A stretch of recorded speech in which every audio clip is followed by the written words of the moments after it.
Hi guys! So yesterday I was cleaning my brushes and I had a thought, and that thought was, why don't I do a huge brush guide video where I talk about my favourite brushes and where I use the brushes and why I use the brushes and my favourite brands.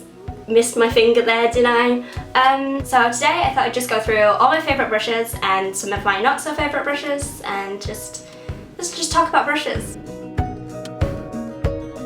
So first let's talk about the Kabuki brush obsession. These brushes are fantastic, and I always used to be the kind of person who would just use my fingers for foundation because I was like, no brush is good enough, the best tools you have are your fingers, and I was wrong. The first day I used one of these was the day my life changed forever. Okay, so these brushes are synthetic brushes, which means they're perfect for applying foundation because the bristles don't soak up any of the liquid product, which is exactly what you want when you're applying foundation, because there's nothing more annoying than putting the foundation on the back of your hand or on your brush, and then by the time you have the brush to your face, all the foundation has gone, which happens if you use natural bristle brushes. So these two brushes are my favourites for applying liquid products to the face, whether that be a foundation or a BB cream or a CC cream, anything like that, I will use these guys. And it's very difficult for me to pick a favourite one because they're both so good. So this one is the Sigma F80, which is the flat Kabuki brush, and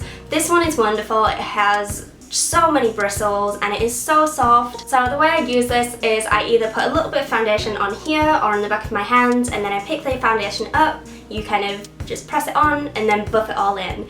And it's the buffing part which makes all the difference. This is so beautiful. It gives you, I'm not going to say an airbrush finish, because nothing really gives you an airbrush finish apart from Airbrush. This is the Makeup Geek foundation stippling brush, and this is just as good as the Sigma F80, but it feels a little bit more stabby when you put it on your skin. It's not quite as soft, I don't think, and it's also not got as many bristles, but I think that's a good thing. I think this one is a better design personally because I can clean this one. This one I find is very difficult to clean because it is so tightly packed. I find it difficult to get in there without kind of destroying all my bristles. So this ends up just being part cleaned. Sigma also has a button more of these, but in different shapes. So these angled ones are really nice for cream contouring, because obviously the shape works really well, but I also use these just for normal foundation as well.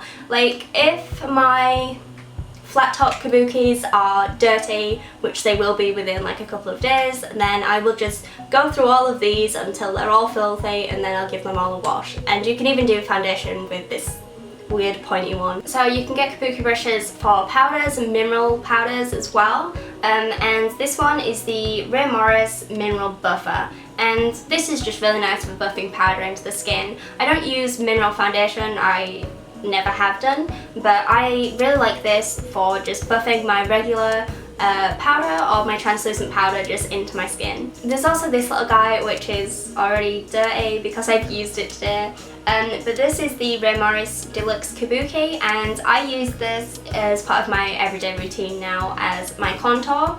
I kind of use a bigger brush for the bronzer all over, and then I will use my contour shade with this. So this is tapered, so I put the colour right on the tip, and then the edges kind of blend it out straight away, and it's really nice. It fits perfectly in this kind of area. It's also got a magnetic bottom. I know a lot of you wanted to hear my thoughts about the Ray Morris brushes as well, because I posted a picture of them on Instagram or Facebook a while ago, and a lot of you wanted to know what I thought about them, and I feel like I've used them long enough now as part of my everyday routine to kind of give feedback on them. So I think next week I might just do like a get ready with me video and just chat about these as well. So carrying on with foundation brushes, these brushes, these regular foundation brushes, I hate for foundation.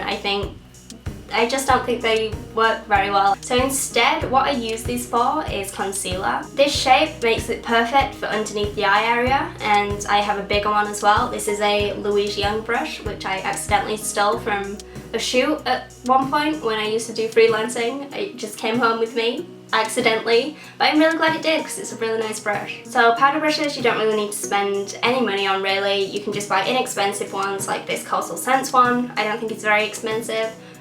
whereas this one will be a bit more expensive because it's obviously Sigma brand, but they're going to do the same thing. So next is the Sigma Large Angled Contour, and you're going to use this to bronze with and to contour with as well, I guess. I use this all around the sides of my face, and it's a really nice shape to do that because you're not having to do this. It's a lot more comfortable to use, and it's also really nice for contouring as well, obviously, as the name suggests. And I would put good money into a contouring brush, because if you're applying bronzer or your contouring powder and you have a brush that's not going to apply evenly and it's going to look patchy, then you're going to look muddy and you're not going to look bronzed or contoured. It's just going to look like mud. So it's worth spending money on a contouring brush. So this is obviously just going to apply in a general area because it has quite a large brush, whereas this one, it's a bit smaller, so this one is really good for contouring. This is actually a small contour brush, and I was using this before I started using my Ray Morris one because I have my bronzer colour and then my contour colour, and this is nice to just get right in there and just kind of carve out your cheekbones and things. So for my powder highlight, I tend to use this guy, which is it says that it's the MAC 494 SE. It's not a MAC brush. I bought a kit from Amazon. It didn't say MAC on it. It just came and it said MAC on it. I was like, oh, okay then, you used to sell these as fakes. But this brush is really good. I really like this. It's a really nice shape for just getting the exact kind of area you want for the highlight, and it's also big enough to kind of go along the collarbones as well. So when I first got this, I did use it for a while as a highlighter. I think it's really nice for like down the centre of the nose and forehead and chin and everything. Like, it's a really good size for that. But I've really ended up using it more as an under eye setting brush because it's a really nice shape to get into that area, right into the inner corner, and that's just how I've been using this. But I also use this little guy as well, which is a soft blend concealer for underneath the eyes. This one is a bit harder, so you are going to get more product with this one. If I've used a kind of thick creamy concealer like the MAC Studio Finish, the small one, I will use this because it'll get more product on it, which means it'll set that concealer better. Whereas if I've used something like the MAC Pro Longwear, which doesn't really need setting much or much kind of product absorbing, I will use this one because it doesn't really pick up quite as much. So it's just kind of like a little dusting, whereas this one is just like serious application of product. So the brush I use to contour my nose is this little guy, which everyone thinks is a paintbrush whenever I use it, and it's not. It's a little makeup brush by Coastal Scents, and I'm not sure what it's supposed to be used for, but it is really good for getting these really sharp lines here.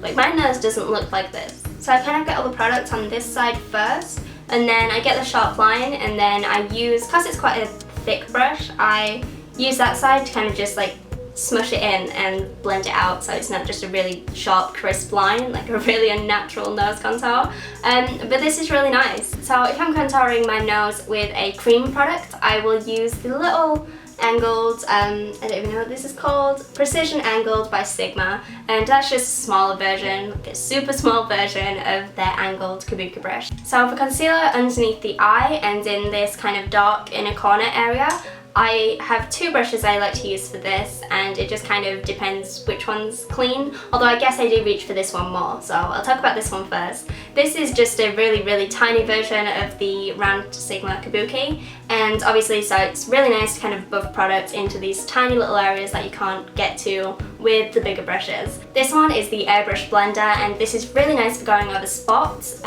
because it doesn't pick up a bunch of product and it's nice and soft. It kind of looks really natural as you kind of buff over it. It's also really nice. It's a good size for getting up in here and just applying a little bit of product. So say if I'm using like a correcting colour, I use this generally with the peachy colour in my Makeup Store concealer trio. So I don't want it to be really peachy coloured in case like my foundation doesn't cover it up properly, and then generally I will use this to kind of go in with the foundation as well. So this kind of concealer brush I don't really use underneath the eye ever really. I use these more for shaping the eyebrow after I've applied a powder product and kind of sharpening up those edges, and also around my lipstick as well. and also underneath the wings sometimes as well. If I've kind of messed up my gel liner, I will use it to create a nice sharp line. At a push, I will use this one underneath my eye, purely because it's just a little bit bigger, and I find these ones can be a bit kind of, they're just a bit too small and kind of just take too long, whereas this one it's just like, bleh, just get on there. So moving on to eyeballs, I guess we can start with kind of the basic packing on of product brushes. So this one you would use to just kind of throw on your eyeshadow, just get it on there.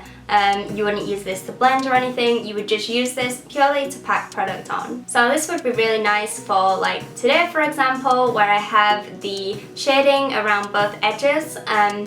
For this small area in the middle, I would just kind of pack the colour on with this kind of brush. If you're just doing an all over lid colour, then you could use something a little bit bigger just to get it on there a little bit faster, but I mean, they're gonna do the same kind of thing. So if you're doing like a full base kind of colour, like all over the lid and right up to the eyebrow, for like blending out purposes, or if you're using matte shades, you'd want to use like a cream colour or your skin colour all over the lid first, just to make that blending a lot easier. So this is the Sigma E60 large shader brush, and obviously it's a lot bigger than the regular shader brush, so you just cover a larger area quicker. And this is the Morris Deluxe Oval Shadow Brush. So for shading, I tend to use a bunch of brushes, and there is a reason for this. I don't just use loads of them for no reason. So the Sigma F40 Tapered Blending Brush is really nice and really big, so it's nice for kind of rough application of product through the socket. So the size down from that is the Sigma E35 Tapered Blending. So I tend to do a kind of socket colour with this, and then I go in with the kind of smoke out colour I'm going to use with this guy, because it's a little bit harder, which means the area you apply it to is going to be a bit more precise. And then I kind of go down to my Sigma E25 blending brush, and you guys know I love my E25 blending brush, especially if you've been here for a while. I used to rave about this in my earlier videos. And then this one would be kind of my crease colour. Then I'd use the E38 Diffused crease brush to do exactly that. I would go back in after applying with my E25 and diffuse that crease area, because then that's going to blend out my crease colour into my smoke out colour, and then I'd go back in with this guy and blend it out even further. It's kind of a process, okay? I use a bunch of them. Also, if you've been really precise in that kind of crease area and you want in a really defined kind of outer V kind of shape, you can also use a pencil brush, and then you can get right in that area and get the exact kind of shape you want. So underneath the eye, I only really use 3 brushes, and the first one is a little smudge brush. You can also use this for smudging out liner on the top of the eye, but I really like this for just packing on product under there. And then I would go in with my E32 Exact Blend brush, and I would blend that colour out, or I would even take kind of like a fleshy toned colour or a lighter shade and go over, just to kind of give the edges a bit of a gradient and kind of smoke it out a bit. And then I also use the E46 Inner Corner shader, and this obviously I use in the inner corner. You can also use the smudge brush if you don't want to spend like a bunch of money on brushes. It's going to do the same kind of thing. I just really like the shape of this. It's really nice for getting in that inner corner area. So while we're talking about highlights, I tend to just use an angled brush to highlight, although you can use this in the crease area. This is kind of going to give you definition in the crease and also blend it out as well. But I don't really use it for that. I've never really used it for that. I only use it underneath the brow, and also sometimes down the centre of my nose as a highlight, and just mostly in like the inner corner areas. But you can also use these things. So the highlight diffuser is really good for underneath the brow and obviously diffusing the highlight, so it's not very strong. And then there's the angled buff concealer, which I wouldn't really use for concealer. It's kind of just a baby version of this. So if you have a smaller area to work with here, you could use this smaller one instead. While we're up in this kind of brow area.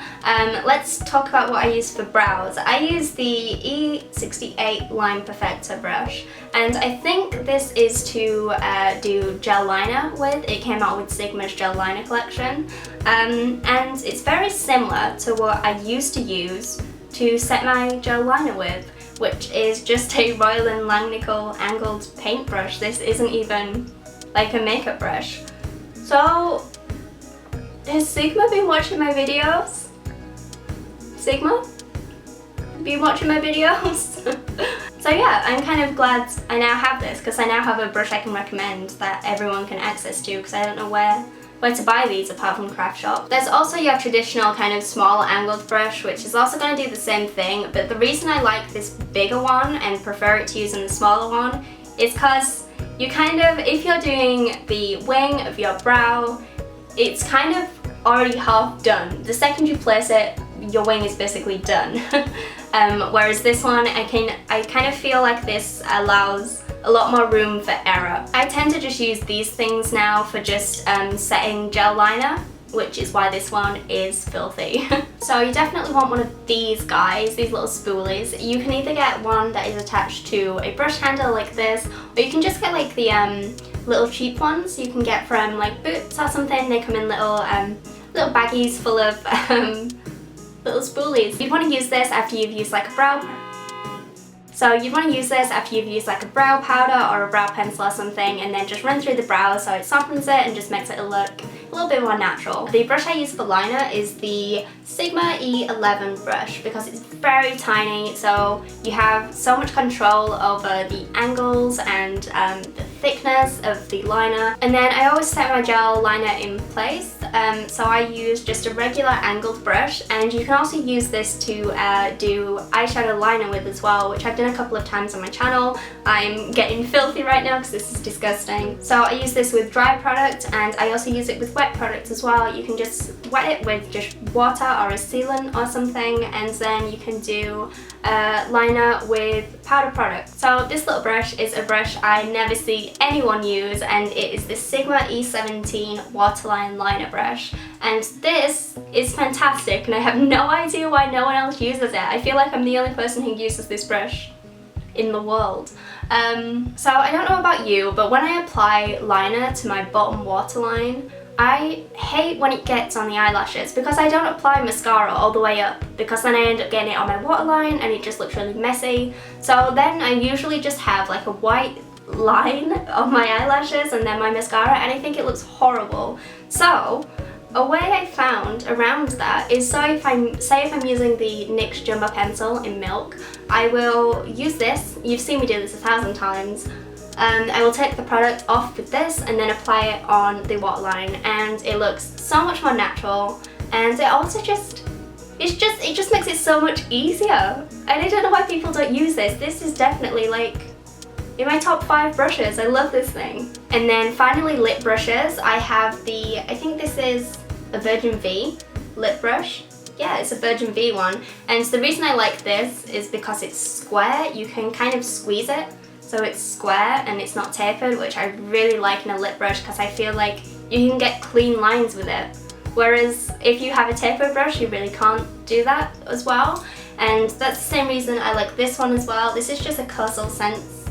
I think this is an eyeshadow brush, but because it's square, I like to use it as a lip brush as well. And it's also big, so it kind of just gets the job done faster. But then that's all of the brushes that I think are worth sharing. I have a bunch more over there, but I think these are kind of the good ones and the ones I would really recommend. So I was thinking, because my brush knowledge is obviously very limited to mostly Sigma brushes, because I was lucky enough to be able to buy Sigma as my first kit, and I've just stuck with them throughout the years, I was thinking that you guys could also leave your suggestions and your recommendations and the brushes you wouldn't recommend in the description, and just kind of share your experiences. I think that would be really useful for people watching this video to be able to hear about different brands as well. So I know people love brands like Real Technique and Zoeva, and I don't know, other ones, Eco Tools and things, and obviously I haven't used those brushes. And yeah, come and follow me on Instagram, Twitter and Facebook and all that good stuff, and thank you for watching.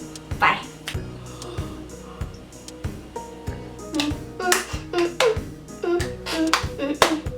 Hi guys, so yesterday, preemptive thumb.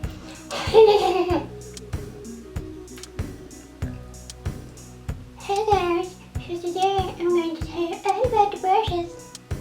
Okay. Why? I can't form a sentence. Dun, dun, dun, dun, dun, dun.